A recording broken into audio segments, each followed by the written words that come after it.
ಈ ಚಾಪ್ಟ್ರಲ್ಲಿ ಏನು ಕಲಿತಾ ಇದ್ದೀವಿ ಅಂತ ಹೇಳಿದ್ರೆ study of curves.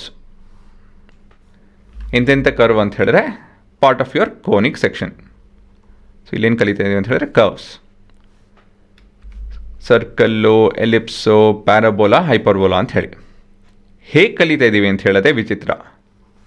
With the help of straight lines and dots.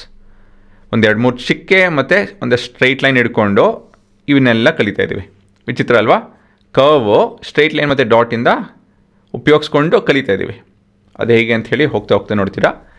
ಹೇಳಬೇಕು ಅಂತ ಹೇಳಿದ್ರೆ ನೀವು ಒಂದೆರಡು ಗುಂಡ್ಪಿನ್ ಹಿಡ್ಕೊಂಡು, ಒಂದೆರಡು ದಾರ ಹಿಡ್ಕೊಂಡು, ಪೆನ್ಸಿಲ್ ಕಟ್ಟಿ, ಇಲ್ಲ ಚಾಕ್ ಪೀಸ್ ಕಟ್ಟಿ ನೀವು ಬೇಕಾದ್ರೆ ಇವನ್ನೆಲ್ಲ ಬರೀಬೋದು.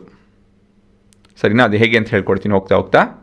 ಹಾಂ, ಎಂಡ್ ಪ್ರಾಡಕ್ಟ್ ಹೇಗೆ ಕಾಣುತ್ತಪ್ಪ ಅಂತ ಹೇಳಿದ್ರೆ they are algebraic equations with constants and variables with satisfy the points on the given structure. Example circle.